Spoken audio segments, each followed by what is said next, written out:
Satcom 7. Central USA, unsecured. Designator. Bravo, Echo, 1-1. Switching. This is Paramount. Go secure. Okay, go ahead. This is the Crusader. They're duds. What? Who's duds? My UHDs! My UHDs are duds! Jesus. The theatrical audio mix of MI1 is gone! They knew we were coming, man. They knew we were coming, and the mix is gone! Are you intact? The mix is gone! Did you read me? The mix is in the open! Listen, I read you. Let's just bring you in safely, and then we'll worry about that, okay? Were you followed? I don't think so. Don't think. Be sure. Are you clean? Yes. Okay. Location green. 1 hour. I'll be there myself. You're discussing video releases? 1 hour. I can't tell you how sorry I am. I know how much Mission Impossible, in particular the first film, meant to you, Crusader. Personally as well as professionally. Yeah. Here's a box set. Digital copy. Usual drill. We'll work the UHDs through sales, debrief you on emails, throw the forums a bone or two. You know, toss them a few suspects. You follow me? Yeah, I follow. I think we've been criticized enough for one night. You mean I've criticized you enough for one night? You seem hell-bent on blaming us, Crusader. Who else is left? Yeah, I see your point. Why was there another bad encode? What? Of the first Mission Impossible film? I don't quite follow you. Well, see if you can follow me around the transfer. The new 4K scan hiding an incompetent encode popping up at various intervals. The couple of noise halos at certain spots. The long shots looking dodgy and noisy. Burned in dodgy looking location captions. The screwy MI1 transfer. You're worried about doing it right. Why? Well, for a little over 2 years, we've been spotting serious blowback in Paramount operations. We have a penetration of numbskulls. The other day, we decoded a message on the internet from a Paramount division we know as Home Video, the ones in charge of all your screwy 4K masters. That's right. Paramount Home Video, it seems, has 2 unique gifts, a capacity for screwing up 4K masters and for getting away with it. This time, they'd gotten to the MI franchise. They'd gotten themselves in a position to make our MI UHDs, an operation they referred to as Job 1 through 6, the job they thought was going off unnoticed. But the UHDs were full of tomfoolery. That's correct. The actual 4K scans and theatrical audio mix of MI1 is secure at Paramount. The Blu-rays are the 2007 discs. They're some of ours. The bundled Blu-rays are the 2007 discs. The bundled Blu-rays are the 2007 discs. Yeah, the transfer problems are deep inside. And like you said, you found them. I want to show you something, Crusader. Since your Paramount discoveries, your reviews have been calling us out. And now, suddenly, they're multiplying. Our UHD of MI1 was supposed to have the best lossless 5.1 audio, but releasing the theatrical 5.1 mix untouched can be a very expensive proposition. So, why don't we quietly get out of here and continue to ignore you? I can understand you're very upset. Paramount, you've never seen me very upset. All right, Crusader, enough is enough. You have reviewed, found, and exposed our tomfoolery, and you have done it using the discs we've put out. You want to shake hands with the disc devil? That's fine with us. We just want to make sure that you do it in video hell.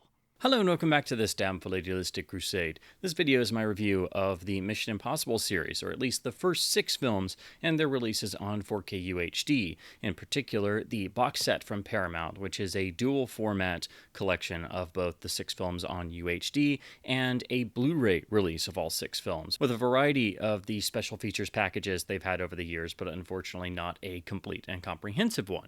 The films have also now gotten standalone steelbook releases, which I'll also discuss towards the end of the video, and how those compare to the overall box set, which is still, especially when it goes on sale, quite a bargain for the overall series, but we will be seeing a new release, most likely in a new box set, once the 7th and then the 8th films arrive on physical media releases. So, as usual with any ongoing series, you will get box sets that get continually replaced over time, and some are better than others, but I will be talking about all 6 films transfers, and those are going to carry over into any later releases as well. So I will briefly go through each film and talk a little bit about my overall feelings, and then get into the transfer audio and supplements of each release. So, of course, that means starting with the original film, the first Mission Impossible film, directed by Brian De Palma and released in 1996. And if you've seen my other videos on the MI series, or anybody who knows me knows that I'm obsessed with the first film, and I kind of occasionally watch the sequels every once in a while on a whim. I don't think any of the sequels match up to the first film. The first film is thus where all my focus lies, and the film I was most excited to see finally get a new transfer, because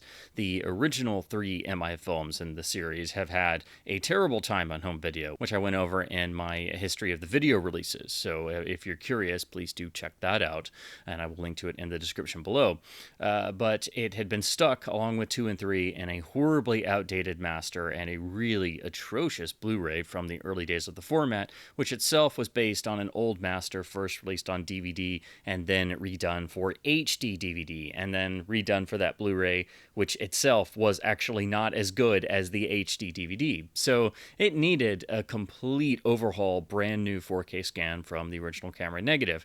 I have seen a print of MI, and it looked absolutely stunning, and is the best, of course, I've ever seen the film. So that's what I have as my sort of frame of reference to stack the 4K UHD up against. The other elephant in the room that I love to go on about is how the film's audio has been remixed. Starting with the initial 1998 DVD, the film's 5.1 and its 2.0 SR backup, if I want to mention that as well, they have been remixed and significantly tamed in areas, particularly in the low end and the LFE channel of the 5.1 mix. If you ever get the chance to see the film theatrically on an original release print in either 5.1 Dolby AC3 or Dolby 2.0 Matrix SR, you will notice that the sound mix is far more intensive than what you may be used to, and particularly you'll notice a lot more low-end usage, and it feels much more like a 1990s Gary Rydstrom audio mix, and that name is, of course, one that is enshrined among the immortals in terms of sound gurus, and any film mix in the 90s that had a Gary Rydstrom credit you knew was going to be just a sonic thrill right, and MI is no exception.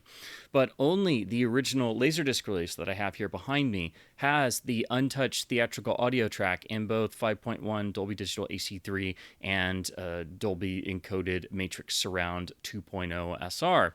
So if you compare this to any other release, you'll notice that the audio is significantly more impactful on this version, and nothing since has ever really come close to it. And I was able to confirm it was the theatrical audio track because I did get to see a print screened in a proper theater with proper sound, and it was the same more boisterous mix that I love and adore from the Laserdisc release, so that's how I was finally able to confirm it. So I was really hoping that would finally see the light of day again on this UHD, which should have lossless audio, which the Blu-ray did not really have. It had the Dolby Digital 640 kilobits per second codec with the remixed home video version 5.1 from the DVDs. As for the film itself, I think it's an unheralded masterpiece. I think its genius is being a thinking man's spy thriller inside of a summer popcorn movie. It's beautifully shot and has all of Brian De Palma's trademarks, his style, his fingerprints are all over it. It's a very clever film, but one that has a sense of humor and a sense of more of the literary spy world. So if you're like me and a gigantic fan of spy fiction, you're going to pick up on this stuff, and it's so refreshing to see in a big budget summer film, elements of spycraft and actual what used to be termed the thinking man's thriller. And what I've always loved about the film is how it sort of plays with the conceit of, yes, it's adapting the show, but it's keeping in mind how the original TV show was always like a puzzle box, and it was always about trying to plan out the mission, and when things start to go off the rails, having to be able to think on your feet. Well, the film does this, and it plays with the conceit of adapting a show in a particular way that, of course, made a lot of fans of the original show angry when the film came out. But if you look at it more closely, it's It's actually quite clever in how it does this, because it means that it's sort of pulling the rug out from under the audience, but it makes the film more like a puzzle box. You can't quite figure it out, and there is a mystery to unravel, and you're having to, like the characters, think on your feet as the story continues to go off of the rails of the initial mission we're set up with. So it's an incredibly well-crafted film, which is very surprising because the production was very difficult, and there were constant rewrites. There were multiple writers, and primary writer David Koepp actually wrote on the film, then left and was rewritten, and then came back and had to rewrite the rewrites. And of course, the original first writer was Steven Zaillian, and all of them, including Robert Towne as well, were working with Brian De Palma and Tom Cruise, who was a producer, and this was his first time out as a producer. And there were a lot of cooks in the kitchen, essentially, and it was not necessarily the happiest production. It was rather chaotic, but I think it's amazing that the film that resulted out of this is honestly, I think, one of the best films of the decade and one of the great spy thrillers, even though, again, it's a thinking man's spy thriller inside of a summer popcorn movie. And when was the last time you ever had a thinking man's movie that was also a summer movie that allowed you to have intelligence and high suspense and beautiful drama and just master craftsmanship with a glorious 5.1 multi-channel sound mix and, nice action set pieces and things? It allows you to have the thinking man's quality along with the fun quality, and very few films are able to do this, let alone pull it off. And that's why I think not only is this one of the great films of the 90s, it's possibly the best Tom Cruise film there is. I mean, really the only other competition is Eyes Wide Shut. And it's one of De Palma's best films, even though it's not technically probably one he would consider, quote unquote his, but it's got his fingerprints all over it, and that just enhances the overall mood and atmosphere. It's also brilliantly edited by Paul Hirsch, who is one of cinema's great all-time editors. So of course that means this film is cut on a dime, and that helps to keep the story moving along and come up with a lot of really interesting and rather brilliant conceits to actually get the story points across in certain sequences. In particular, there's one great conversation where we are seeing what is actually going through the characters' heads, and anyone who's seen the film will know the scene I'm talking about, but that was not scripted that way. So this was a film that basically had to discover itself and managed to be shaped and honed to such a point that we have this beautiful work, this perfectly refined gem of a film that remains, I think, one of the best films of the 1990s, possibly the best Tom Cruise film ever, and the one truly great film of the MI franchise, which I don't think has ever, or unfortunately will ever, match the extraordinarily high bar set by this first film, which remains one of the great spy thrillers, but it's also a fun summer action movie, and it manages to do both with aplomb and can give you that fun summer action and yet have echoes of John le Carre or Robert Ludlum or any of the famous, very down-to-earth, gritty literary spy fiction. So to talk about the new 4K UHD, the transfer, the Dolby Vision HDR grading, and the 5.1 lossless audio track. This is again a brand new 4K scan. All the films received brand new 4K scans and Dolby Vision grading in terms of the HDR. So these are all night and day improvements over the Blu-rays, but particularly for the first three films, to say they are improvements is just... There's no comparison, especially if you've been living with the horrible old Blu-rays all these years that just look awful because they are 2007 discs that are actually worse than their HD DVD cousins and based on even older masters. So you can toss the old Blu-rays finally. Although ironically, which I'll get to in a minute, even if you toss them, you'll still not be rid of them. So looking at the first film's transfer, we of course are talking about a film shot and finished on film in 1996. I think this is the best looking of the films, and it is beautifully shot and lensed in scope with all the De Palma trademarks, and of course some split diopter shots as well. It's, of course, a phenomenal upgrade over the horrible old Blu-ray. The quality is far beyond anything we've seen on video before. However, unfortunately, it's not quite perfect, and that's really, I think, more on the Paramount side of things, because while these discs overall, in terms of the UHDs, are relatively stellar in their presentations, they're not perfect, they're not quite pristine, and they do have a few issues kind of creep in that are unfortunately typical of Paramount. Here in the first film, there is a nice healthy grain structure overall, but some shots do appear a bit soft, and maybe some sections do have a little bit of DNR at play, particularly in some facial close-ups. Also, the detail of the new scan is such that it does make some of the rather amusingly dated 1990s computer visuals with obviously dated text and things, and of course the iconic usage of old laptops and things in certain sequences. But I did notice at the opening a sort of mission briefing where we get the little team stats with the ID photos.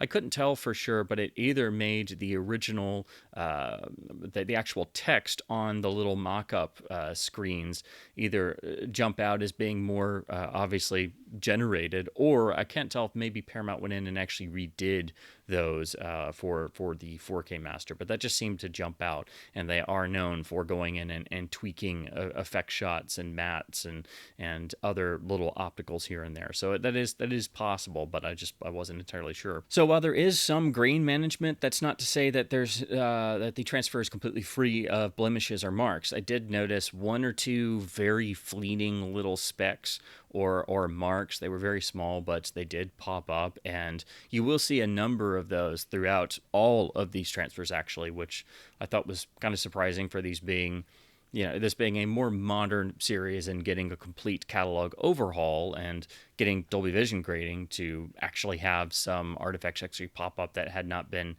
removed. Most things are given a sort of automated cleanup process, which can be too overzealous, but it's kind of surprising when you have a major studio catalog overhaul like this and you actually do see some artifacts pop up. So most people probably won't notice these because they are so small, but scattered throughout all the films, you may notice a very small blemish or mark or a tiny little speck here and there. There seem to be about 2 or 3 scattered throughout the first film here. The Dolby Vision grading is on the whole rather well done, rather tasteful. I did notice maybe a couple small spots where it seemed like certain sort of patches or sections of the image kind of had a little bit of a pop-out effect. You'll notice it in the opening sort of main team briefing when everybody's gathered around the table, that certain areas where you have desk lamps or the white of the coffee cups and things, they kind of have a little bit more of a glow to them, and they will kind of jump out a bit.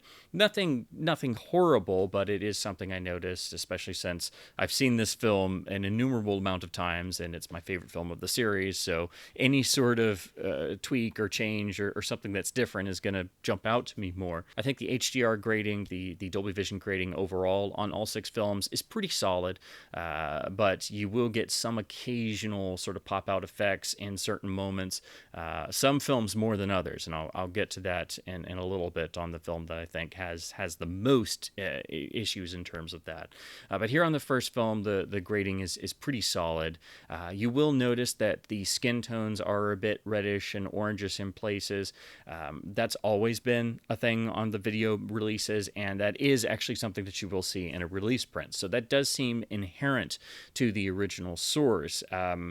I would love to be able to see a raw print scan or see what the raw scan looked like someday, just because I'm such a huge fan of this film, just to see how it compares to the final Dolby Vision graded 4K master. But if you were curious as to why the skin tones are typically more orangey or reddish, that is seemingly something inherent to the photography. So that is also carrying over here. Another thing about the Dolby Vision grading, this is unfortunately something that's common to a lot of HDR titles I've noticed, anytime you have on-screen captions, they are usually they are unfortunately too bright, and they very much have a pop-out effect. And you get that here in all of the MI films, or at least when you're watching them in Dolby Vision, especially. And so here, that means when you get, the location caption for Kiev, for example, it's far too bright. It's not horrible. It's not like full torch mode like some discs can get, but that's something that I notice on a lot of titles, and it really bugs me because I hate any sort of HDR pop-out effect that especially wasn't intended. And of course, if you're watching the same film in SDR, or you force SDR, then suddenly that problem is no longer an issue, because apparently sometimes they don't think about, when they're doing these HDR grades, what it does for all of the burned in subtitles or captions. So that is something to note. And again, it does affect certain films more than others, especially ones that have more captions or on-screen text, or larger on-screen text, or that stays for a while. So you will notice that if you're looking at these in Dolby Vision. Now, as far as the encoding goes, and this is where we run into a sort of typical Paramount issue, the encoding overall is rather good, but if you're already looking at this disc closely, I think you're going to see a few fleeting moments of lesser or iffy encoding. It's nowhere near as bad as some Paramount titles can get, but I did notice some moments and some infrequent bits of some slight noise haloing, where you have, like, let's say a person in a room, and around their head you can see that the grain and the image kind of gets a little blocky, and the grain kind of freezes up a little bit, and so you have a bit of a noise halo kind of following them as they move. It's very minor, but it was very sad to see that pop up in here, because I've been looking forward to Mission Impossible getting a brand new transfer for far too long. And then, of course, it was limited to this 4K UHD at first, so I had to wait even longer to be able to look at this. So unfortunately, this is not a perfect encoding job. It's nowhere near as bad as Paramount discs can get, but it was really sad to see this happen with the first film instead of, say, one of the less regarded sequels. And so those of you who have, higher end setups, or kind of notice things like this, especially any sort of encoding issues, you will see some infrequent issues pop up, or bits of noise on some establishing skyline shots or transitions and things. It's overall rather minor, thankfully, but it was just sad to see that pop up here. So that's definitely something that knocks my overall video impression down a little bit. And unfortunately, it's something that's rather common to a lot of Paramount titles, but thankfully it's nowhere near as bad as Paramount can be with encoding issues. So do keep that in mind, and thankfully this is something that is really only maybe slightly fleeting in some of the sequels transfers on UHD. So it does seem more confined here to the first film, or at least I was able to see it more clearly on the first film, because there weren't as many effects, or the action didn't get as frenetic, so that can make it harder to notice or even spot potential encoding issues. So I noticed it most here on the first film, and even here it was fleeting, but it was still noticeable, which was rather sad to see. Now, in terms of the audio, we have a Dolby True HD lossless 5.1 track, and the hope would be that since this is finally getting the film with a lossless 5.1 track here in the US, that we would finally be getting the theatrical audio track. You don't. Unfortunately, this is basically just a lossless version of the previously available 5.1 home versions.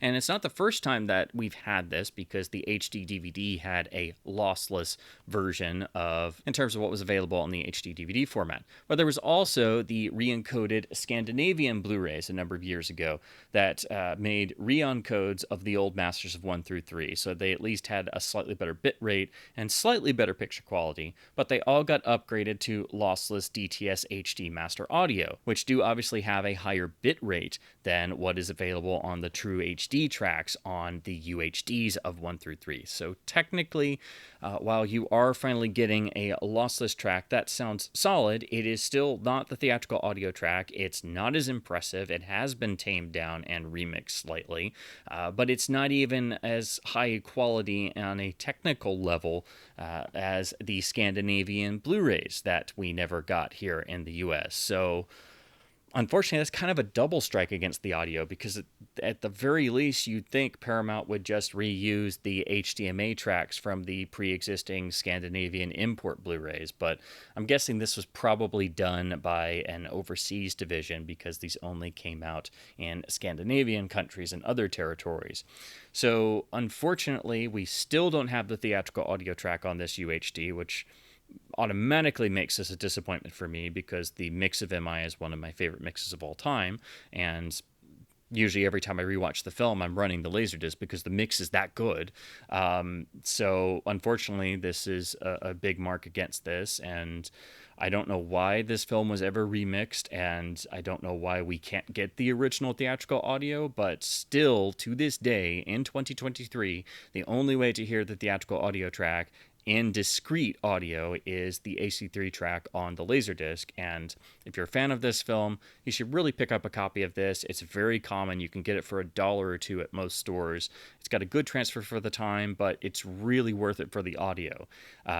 The audio here on the UHD sounds fine, but it's pretty much just a lossless version of what we've had on the Blu-ray all these years. And again, it's not even technically as high of quality as the previously released Scandinavian re-uncoded Blu-ray. So yeah, it is what it is, but unfortunately, I'm not happy with the audio for both of those reasons. Now, in terms of the extras, this disc does port over all of the old, unfortunately not very good legacy extras that date back to the 2006 Special Collector's Edition DVD, and those are on the included Blu-ray. Now, you would think that this set would include a remastered Blu-ray from the new 4K master, or at least the re-encoded, slightly better with better audio Scandinavian discs of the old 2007 Blu-rays. This is Paramount, though, and even if you got rid of those 2007 Blu-rays that were absolute crap, well, guess what? You've bought them again in this set, because all of the Blu-rays are merely the old discs in a new package. So that means you've got all the extras that you had before, because you've just bought the 2007 Blu-ray again, and they're merely bundled on there.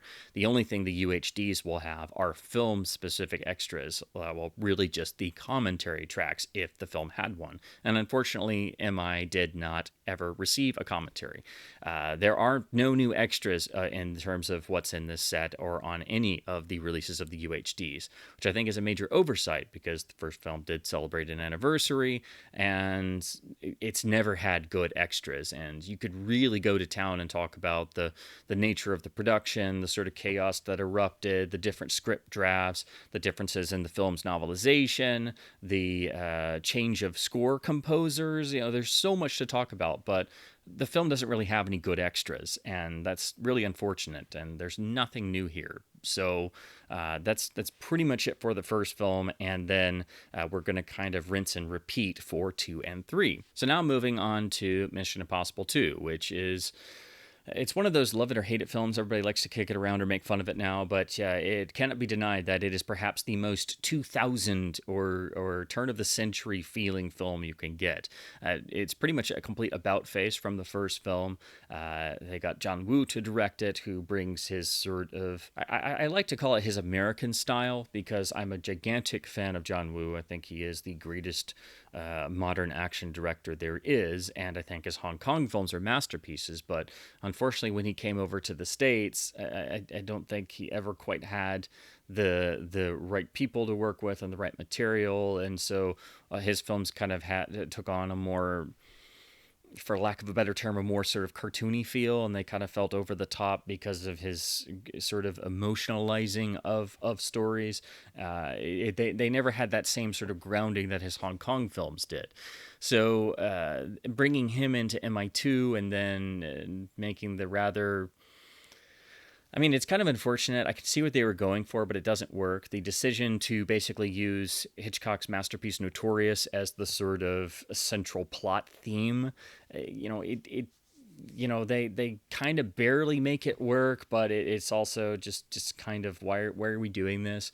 The whole film is so completely over the top that it is very much style over substance and extremely 2000 in feeling and presentation. So that factor is kind of the film's charm nowadays, seen all these years later, because no film goes to that sort of over the top level. And while there is some rather poor CGI usage, it is actually at a minimum, and there's a lot of practical effects work, a lot of John Woo's signature action style, and it was, of course, shot on film and has a nice boisterous sound mix from the year 2000 when they were still making nice boisterous sound mixes.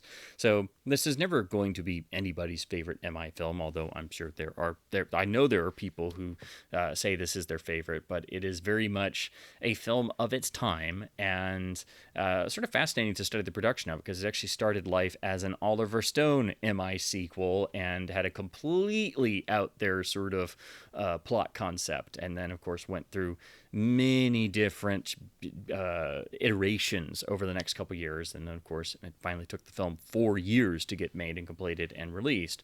Ultimately it's a film that's very much geared for, I'd say, the year 2000 teenage boy market. It's like it's the one film in the series that's just trying to be cool over everything else, and has a rather interesting concept of the word cool, I think. But it's kind of regained a sort of charm after all this time, because it underlines the fact that it is from the year 2000 in every way.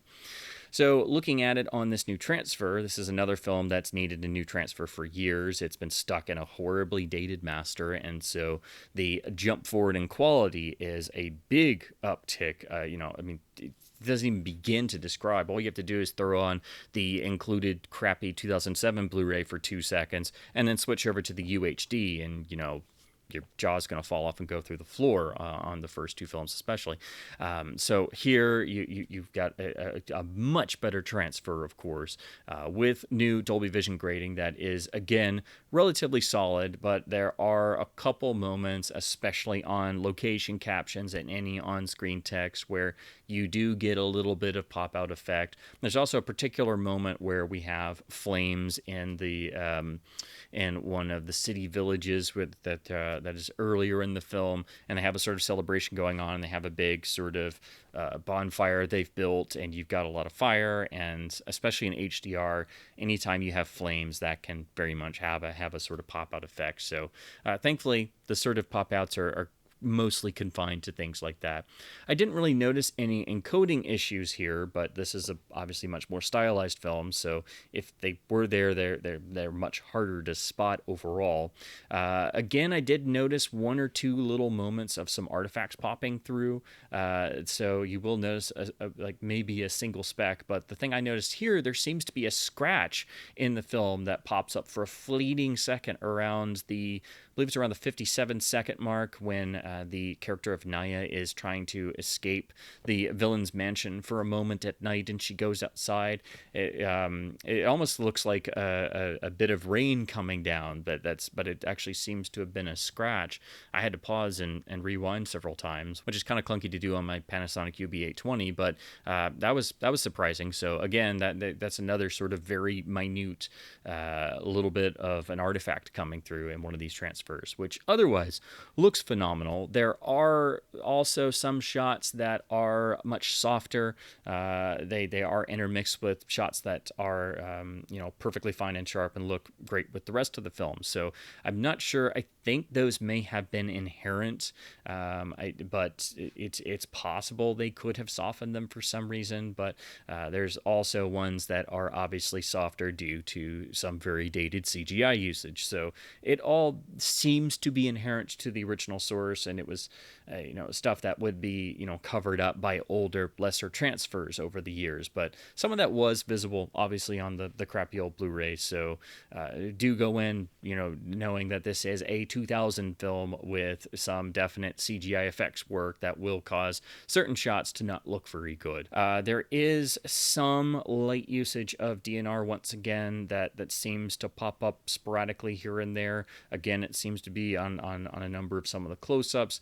Nothing super destructive, but it does seem to sort of match what they've done with some of the other transfers, and that's something that Paramount does from time to time on a lot of their new catalog scans. The audio is lossless 5.1 Dolby True HD, so again, it is lossless this time. It is the same mix as we've had before, but it's technically not as high of quality as the Scandinavian Blu-ray that had DTS HDMA at a higher bit rate. So do keep that in mind. If you bought the Scandinavian discs years ago and imported them, you want to hang on to those because they have a slightly better picture and they have improved audio even over what's on the UHDs. Even though when you compare these side by side to the, you compare the HDMA to the True HD tracks, they sound pretty much the same.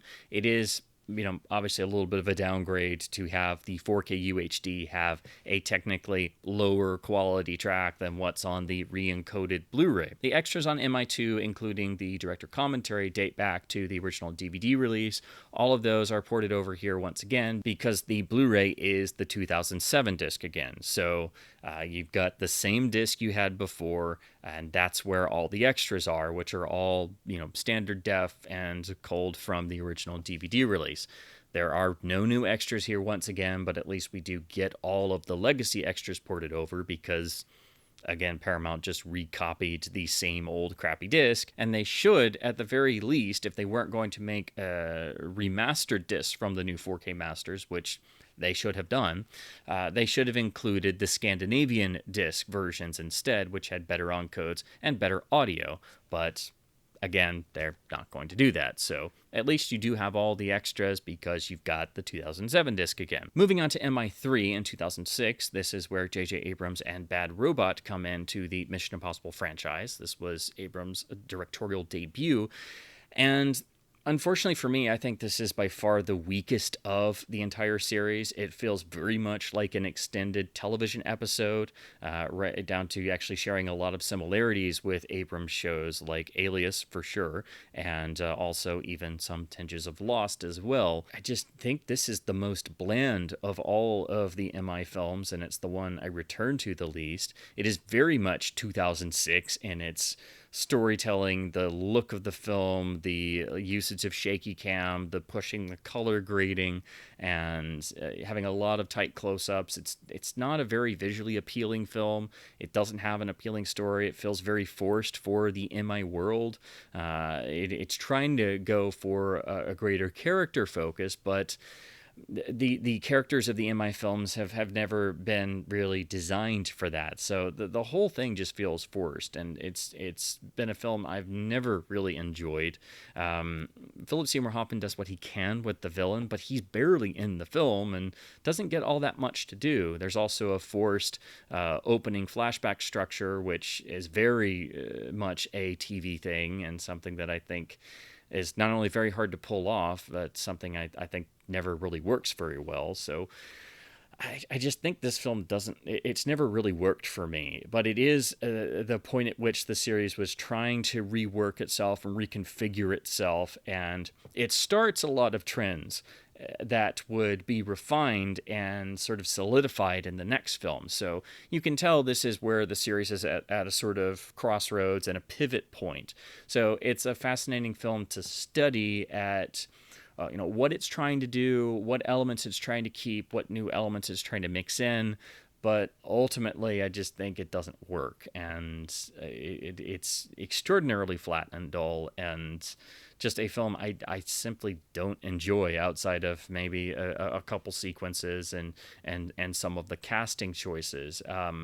It also repeats a lot of beats from actually the first two films in terms of the plot and the plot structure and some of the subplots and things, and they're all kind of mashed in there, and it does not work. And so I think this is just a very messy, dull, uninspired film that feels very much like an extended television episode. And it kind of baffles me that it ranks so highly with other people. I think probably most because it is the one that is trying to be most character focused and hitting more emotional beats than any other film in the series, and it's kind of unique in that aspect. So I can understand it on that level. However, I don't think the emotion is actually as genuine as MI2. And as over the top as MI2 was, I think that film is actually more cohesive, more coherent, and actually more genuine than MI3 is, because MI3 does not feel genuine at all. I could nitpick the film to death, but it's just it's always been the least favorite and I think the worst of the MI films for me. And so I was curious to come back to it here on the UHD and see what the new transfer did for, looking at the film again and seeing if I felt any different about it. Unfortunately, it didn't change my opinion, but it was nice to finally see the film get a new transfer. The film has been stuck in the old original Blu-ray for years and years. It being the newest of the three, obviously it fared the best in terms of transfer specs, but that old Blu-ray was horribly outdated. Again, we have a new 4K scan with Dolby Vision HDR grading.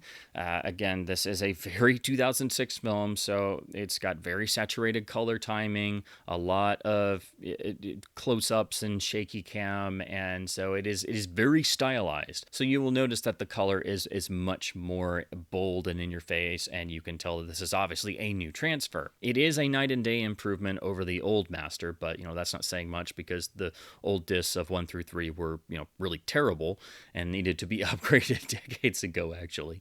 But here I did notice once again there did seem to be a few little moments here and there that did have a sort of HDR pop-out effect, again on location captions and any on-screen text. But anytime there are bright whites in the image, which you do get throughout this film because the color grading is much more aggressive, there are some moments of that. There's also a lot of deeper shadows because they're going for a particular look.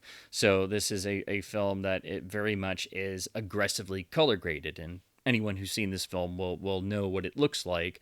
But here on the UHD transfer with the Dolby Vision grading, you're getting at least some more nuance in the image, and you're finally getting more detail because that old master, showed its age back when it came out in, 2006, 2007. There are a few shots that do look like they have had a little bit of degraining here and there. So again, that kind of runs throughout all of these. Nothing seemingly major, but it's also harder to see this stuff because the film is so aggressively timed in a very 2006 fashion. There are also some soft shots because there is quite a bit of CGI usage scattered throughout, and it's very obvious to tell when it's a CG sequence because suddenly the image is far softer, and you do have to keep in mind the images were going to be rendered out at a lower resolution than 4K because they weren't working in 4K in 2006. So basically, any of the action sequences involving CGI are softer and look noticeably of a lower quality than the rest of the transfer. In terms of the audio, we again have a Dolby True HD lossless 5.1 track. It sounds good in terms of, it is a 2006 mix. It's going to be mixed with the sort of trends at the time. It's a solid okay mix, but I don't think it's a particularly great one. But it is the same mix we've had on the previous releases. But, as I like to point out, once again, it is technically of lower quality than the re-encoded Scandinavian Blu-ray, which had an HDMA track. So, again, when you compare the two, they are pretty much the same, but it is obviously a little bit of a technical downgrade to jump to True HD on the UHD. But at least we do finally have the track in lossless, as we do for 1 and 2, and did not on the original Blu-rays. Now, in terms of the extras, the UHD does include the commentary, and the Blu-ray is the 2007 disc, recycled again. However, that, it being just a single disc, does not include all of the legacy extras that were part of the original release, which was a 2-disc affair, and all of the original 2-disc releases on DVD, HD DVD, and Blu-ray had that second disc with the other legacy extras. It also had a video version of the commentary, sort of picture-in-picture type effect. That is not on the modern release and is not on the UHD, which is just an audio commentary. Additionally, Additionally, there was a bonus third disc of a few extras that was a DVD package-in exclusive. So technically, if you want all of the extras for MI3, you do have to pick up or have some older standalone editions, and you've also got to track down that exclusive bonus DVD, which is a third disc of extras. So this is one of the times where Paramount definitely dropped the ball in terms of not having all the legacy extras, which unfortunately does continue for the next two films. Then we move to the fourth film, Ghost Protocol, which was also partially shot in the IMAX format. This is really where the changes that started being implemented on Mission Impossible 3, the attempts at reworking the franchise, really, I think, actually were made to gel. I think Ghost Protocol is actually the most successful of all the sequels, and it really did start the sort of new era for the franchise that has now continued on in the later films. It's also the first film to have involvement from Christopher McQuarrie, who went on to not only become basically Tom Cruise's main partner in crime, but also the director of all of the successive Mission Impossible sequels. But here at Ghost Protocol, I think what makes it work is you have Brad Bird as director, who has a different sort of viewpoint and also a great knowledge and passion of the 60s spy craze classics. But he also insisted on bringing back Paul Hirsch as editor, and then you also have lovely photography from Robert Elswit. So I think this is not only the most polished of the Mission Impossible sequels, but it is the one that actually manages to have a relatively taut and consistent story that's at least sharpened and honed to a point, so where we are actually aware of all the events that are going on and invested in the action and the characters and the set pieces and the build up to the set pieces. And the film is actually really well edited, so it doesn't run on too long. Even though it is a little bit over 2 hours, it is at least cut well to not feel that passage of time. And I think the success of this film is what not only reinvigorated the franchise, but sort of gave audiences a new idea of what this series could be and actually got them excited to come back for another sequel. So this is the point at which the MI films kind of took back the audience engagement factor. And of course, it had been a good number of years since Mission Impossible 3, which was seen as a financial disappointment. While I don't think the film is perfect, and I don't think this is necessarily the story I would have gone with, because it does get a little bit old that in practically every sequel we have characters being, or the team being disavowed and having to go on the run time and time again. This at least made that element work, and we were actually made to become invested in the actual team characters and the success of the team. It's just the most consistently engaging of all of the sequels. So even though I think none of them have ever matched the strengths of the original film, I think Ghost Protocol is the one that actually does come the closest and is the most successful overall of the sequels. In terms of the new transfer, this is a brand new 4K scan, and even though the Blu-ray itself was solid, it was not super well encoded either. So this is another lightning leap forward in transfer quality. You've also got to discuss the IMAX sequences, which at the director's behest are still kept to a scope ratio. This means, of course, the IMAX sequences are going to be of a much higher quality and much greater seeming resolution due to the higher quality of the source material and format. However, they have been relatively mixed into the rest of the transfer in a traditional scope anamorphic 35. So this is miles better than the old Blu-ray, and you will notice that also the color is much more of a player in the transfer. It has a greater emphasis on the color due to the Dolby Vision grading. However, this is the one film I had the most issues with the grading in terms of the HDR, because the film was obviously not designed for HDR coming out in 2011. It was before HDR was an industry standard. And so while for the most part it does help a lot of sequences and is okay, there are quite a number of moments where it does feel overdone, where it does become distracting, and particular certain elements in a scene will be brighter than anything else. There's There's a particular moment when Simon Pegg and Jeremy Renner are talking on the jet towards the end when they're heading towards the final sequence. And the brightest thing in the shot is a stack of unimportant papers in the center of the table, and your focus is drawn directly to that. Unfortunately, this does happen in a lot of sequences where it becomes so much that I wish I could just turn the HDR off. And I did actually try watching this in HDR10 and forcing SDR as well. And looking at the SDR Blu-ray, even the original old SDR Blu-ray, you don't have that as an issue, and all of the sequences do look better outside of the fact that that's not a super great Blu-ray to begin with. So I think the HDR here, while it's okay overall, I think it is a bit too overzealous in places, and I did find it distracting. Again, you do have the captions and any location titles being too bright, which is something that happens with a lot of HDR, unfortunately. But I just felt the HDR in certain sequences especially was a bit too much, and it was distracting, and it got to the point that I wish it wasn't there, actually. So I know that's not going to be everyone's opinion, but if you're like me and on catalog titles you're not a fan of HDR being too overzealous, I think it is noticeable here, and I think that while you do have bolder color, it's not necessarily overall what was on the original material. So this is the one film that I think the HDR was too much, and I wish it had been done more conservatively, because I do think it does mar a number of sequences. There is also some CGI usage, and again, you will have to expect that those sequences do look softer and obviously not as good as the rest of the film. And actually the CG usage in Ghost Protocol, I think, is actually pretty ropey, so I've never been a fan of how those shots looked at all, but again, I kind of have a penchant for spotting those things even when I don't want to. Overall, this is a huge transfer upgrade over the Blu-ray, but I do have some definite qualms about the HDR.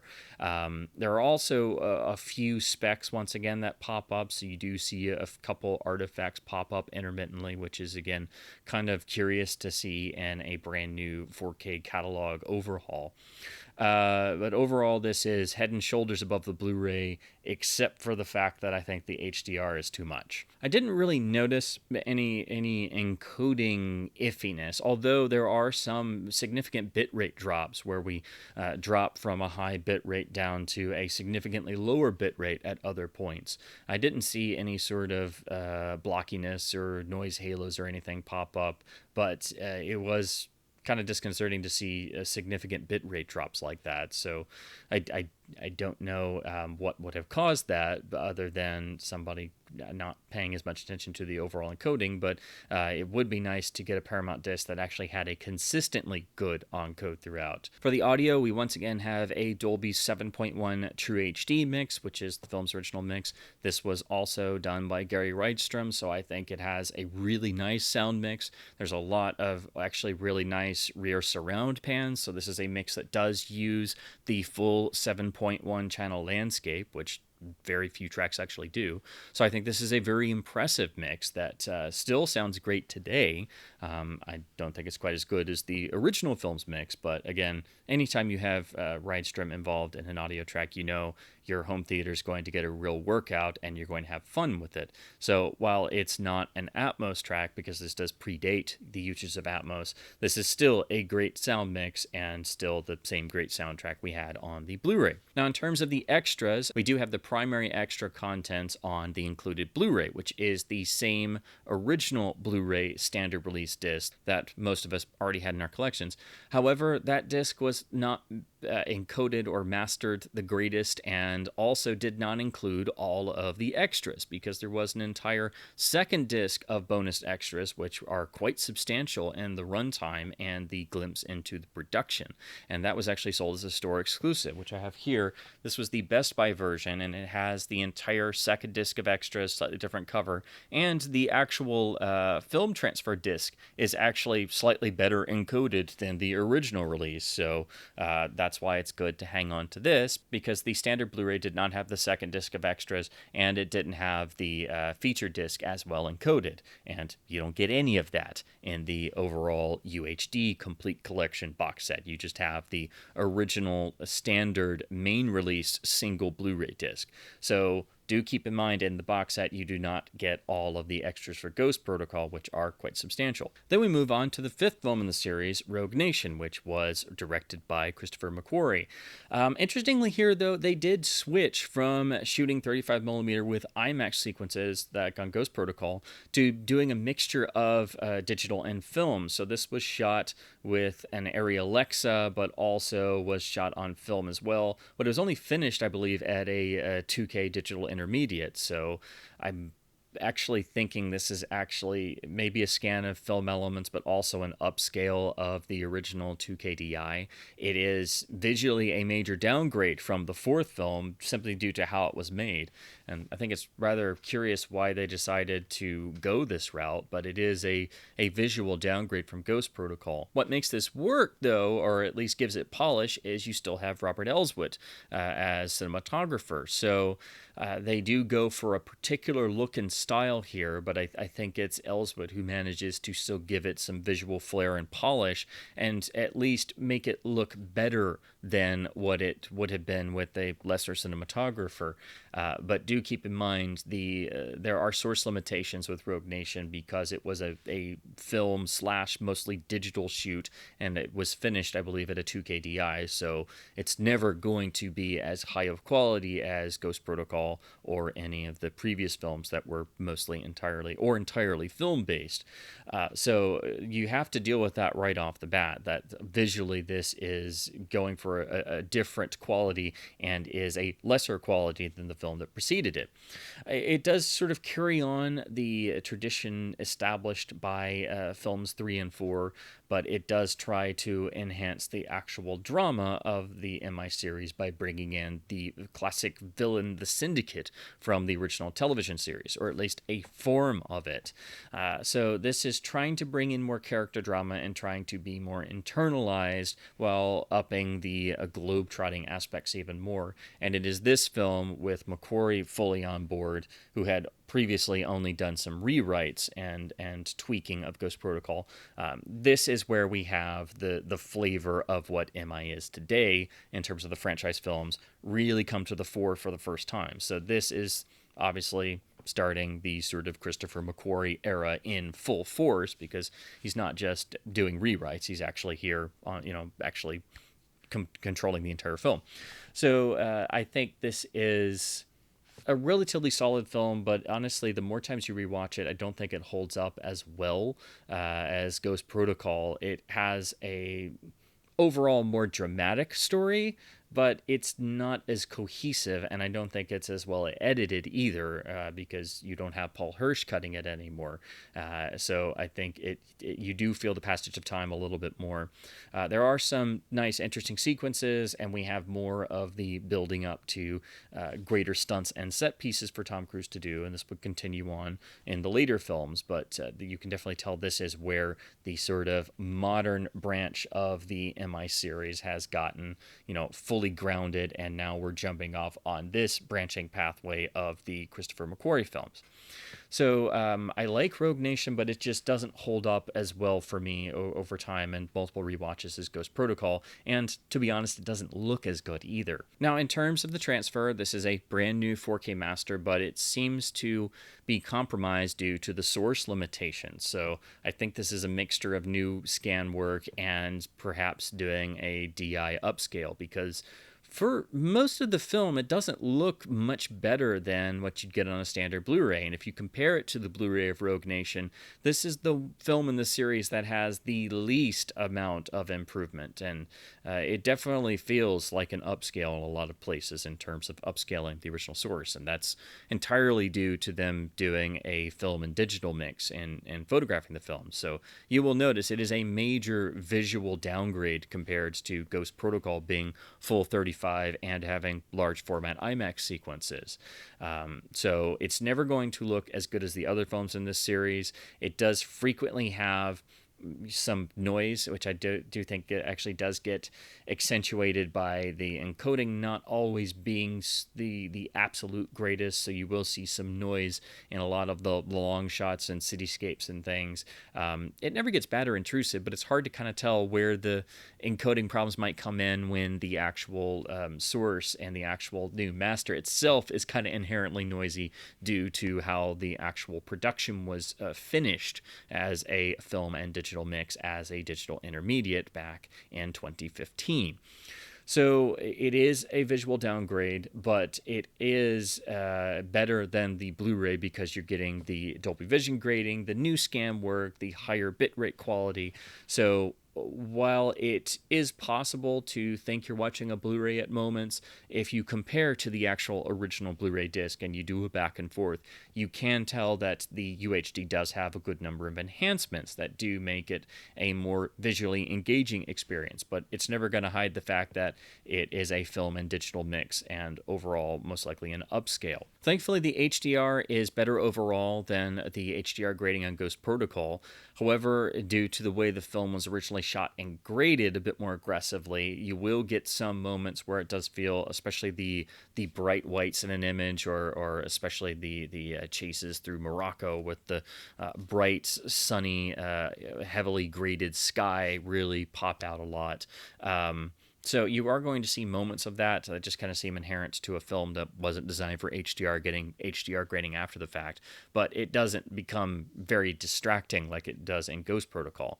It also enhances the overall color impact, which is probably going to be the biggest thing you'll notice when comparing to the Blu-ray. So if you put this on and you're used to the Blu-ray, I think the biggest thing you're going to get out of it is how the Dolby Vision grading has actually enhanced the overall color palette. So they will seem much bolder and even more aggressively timed than they were originally. I do think the HDR does, again, it does cause some of the on-screen text to be a bit too bright, which is an issue you won't have on the SDR version.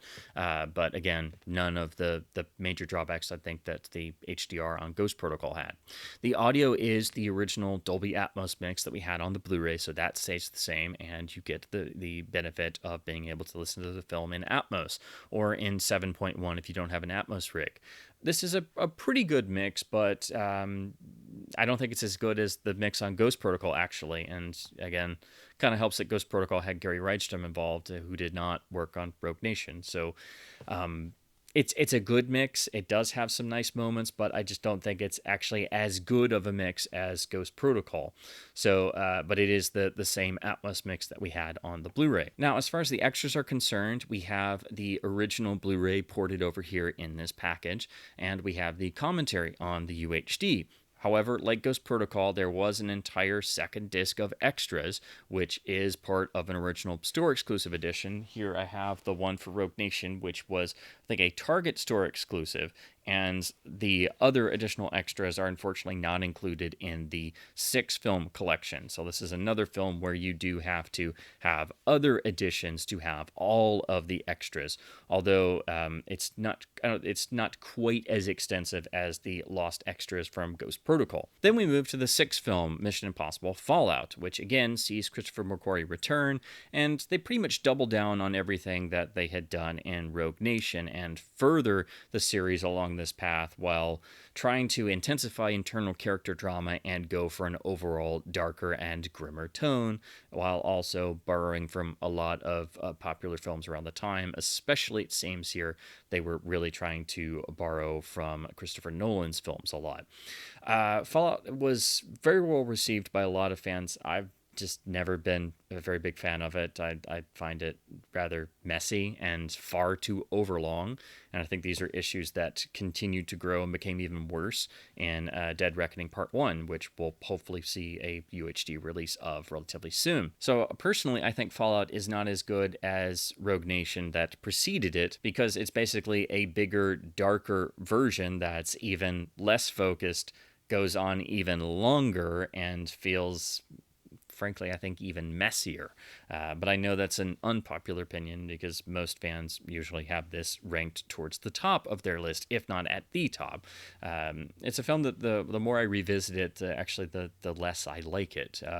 So this was at least a nicer way to see it compared to the Blu-ray release, because it is obviously the newest film, and you're getting the 4K master with Dolby Vision grading, which really obviously makes the large format IMAX sequences stand out all the more.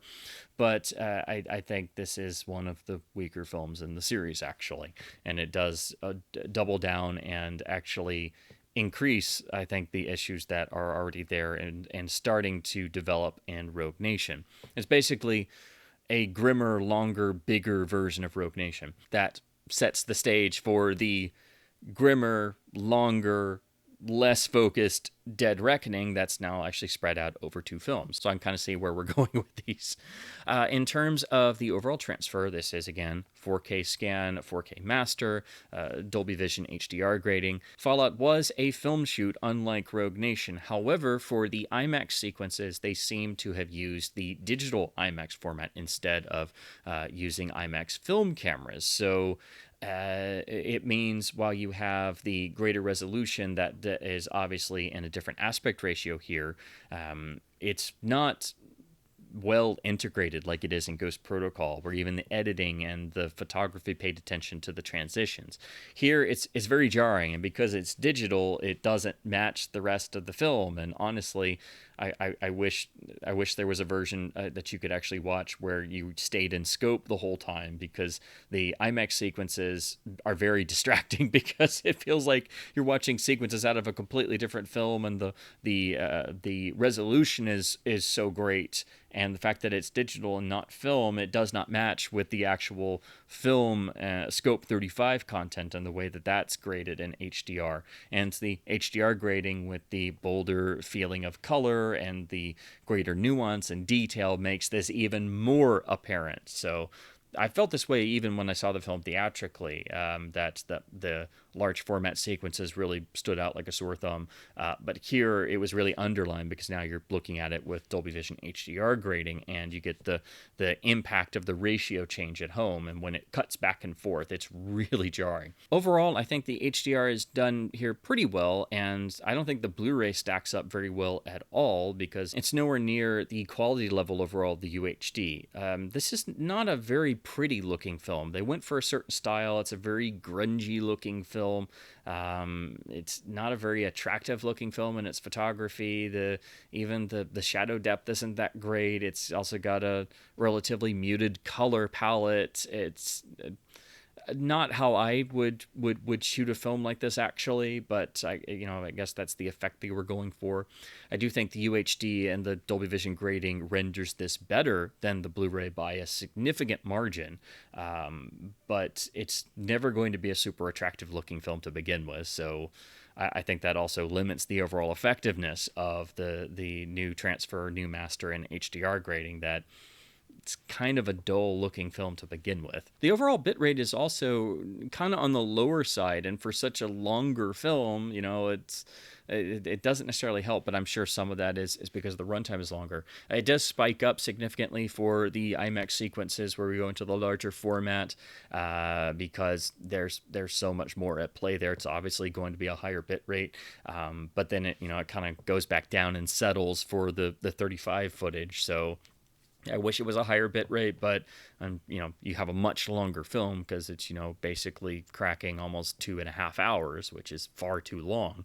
But all that on one disc with HDR grading on top of it, it's definitely going to limit your bit rate. But I would be curious what this would have looked like maybe if it had a consistently higher bit rate overall. I did think there were 1 or 2 shots that looked a little iffy on the UHD, particularly towards the end when we get the establishing shot of the medical camp in the mountain range, and also there were a few points where the Dolby Vision grading kind of had a pop out effect, particularly on some bare bulbs and light sources, which is unfortunately common for HDR grades, and none of that is on the SDR Blu-ray. So do keep that in mind, that you might want to do some spot comparisons for yourself to see how the SDR original Blu-ray transfer handles things versus the new Dolby Vision grading on the UHD. The audio is the same Atmos track from the Blu-ray, so it's the same track we had before.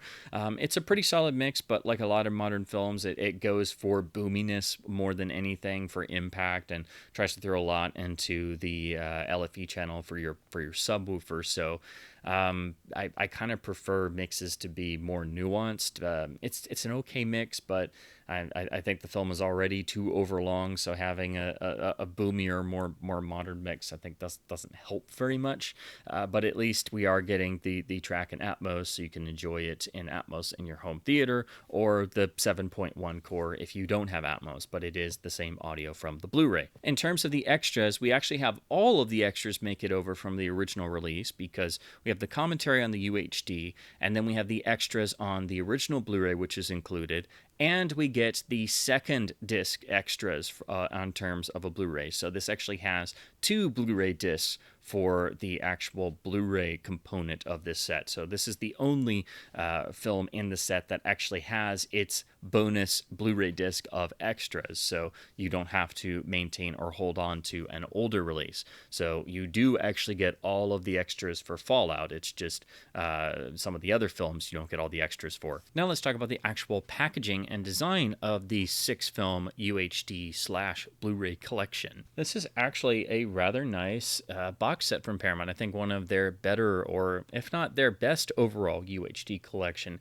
It's a very simple, straightforward box with a collage of art from all 6 films. This done around the release of Fallout on UHD.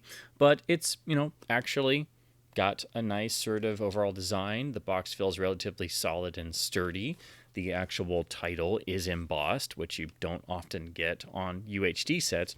But this is also dual format, which you don't often get on UHD releases anymore. And unlike a lot of these sets, we have actual cases, which is a major plus, because you have actual proper cases for your discs, and they're not getting scratched up because they're not in one of those stupid cardboard slot page type book designs that you commonly see used in box sets. In terms of the booklet, you just get a rather generic little bit of images and basic factoids about the cast and crew. Nothing really fancy, and unfortunately no real text about the films, just some generic information about each of the 6 films with, your major cast photos. So it's really not a proper booklet, but at least they did some sort of printed material. Then, as Paramount does with some of their dual format releases in terms of box sets, they actually have separate cases for each.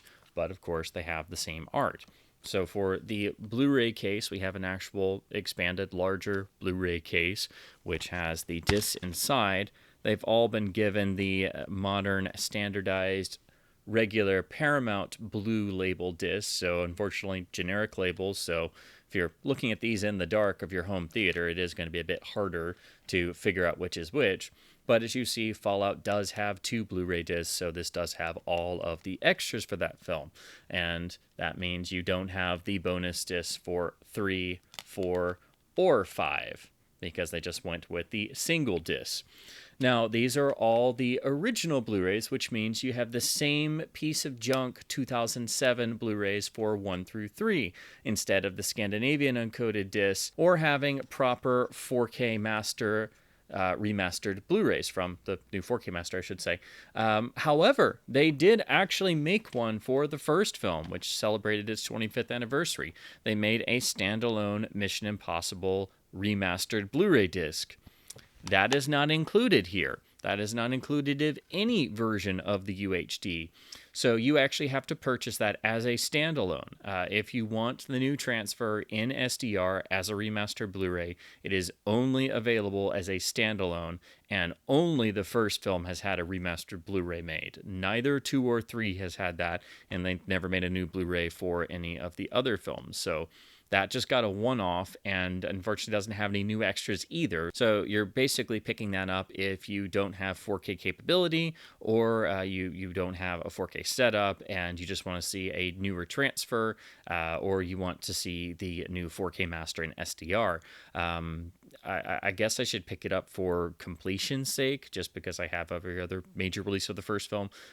So at least we did get one remastered Blu-ray, but rather infuriatingly, it's only available as a standalone, and it's just the first film. And then you have the rear, which gives you the tech specs, which underline very clearly these are the 2007 discs for 1 through 3 with their lossy audio. So it was a major oversight to not include the better encoded and lossless audio discs from the Scandinavian reissues. Then we have the UHD case, which is of course slimmer because it's not only the traditional black 4K UHD case, but each film only has one UHD disc. The design is otherwise exactly the same. You can see that these are, of course, the UHDs with lossless audio for 1 through 3. And we again have the generic Paramount labels. So it is the sort of black or slightly bluish, if you look at it under the light, generic standard Paramount label for a UHD release, which again is a bit hard to see which disc you're getting out in the dark of your home theater if you don't have the light on, because the labels are generic, but that is pretty much standard for studio releases nowadays. But otherwise it's the same exact art, but you do have the formats nicely split up in different cases. But again, if you want to have all of the extras, you are missing a substantial amount of extras for some of the films because the bonus discs of supplemental features are not all included in this set, and they really should have been, since this was supposed to be a comprehensive set of all 6 films at this time. This, of course, is now going to be superseded when we probably have another box set when the 7th film arrives on physical media, and then probably another one when we get the follow-up 8th film on physical media. But as we go along, it's good to have everything in one place because stuff will get continually lost, and I'm sure the box sets for the 7th and 8th films as a complete collection will similarly not have everything present. So overall, I really do like the design of this, and with everything in the box, it does have a solid feel. It looks nice enough, and I think this is actually one of the better studio UHD / Blu-ray combo format packages for a multi-film series that we've seen on the format so far. And when it's on sale, it is, quite cheap, especially on a per film basis. The drawbacks are, of course, you don't get all of the extras here. We do have a 7th and 8th film that are forthcoming on physical media, so that, of course, means this will probably be replaced by a later box set. And unfortunately, you don't have all the extras, and you've got the old crappy 2007 Blu-rays again for the first 3 films. So this should have had all of the extras discs included, and it should have had the re-encoded Blu-rays for 1 through 3 at the least, because what they really should have done is had remastered Blu-rays from the 4K masters for all the films, just to, cover all your bases. But this is Paramount we're talking about, and they don't do things like that. There is another iteration of the UHDs that is currently in release that I should discuss and mention, and that is the new series of standalone steelbooks with custom artwork that has come out and was produced to tie in with the theatrical release of the 7th film, Dead Reckoning Part 1.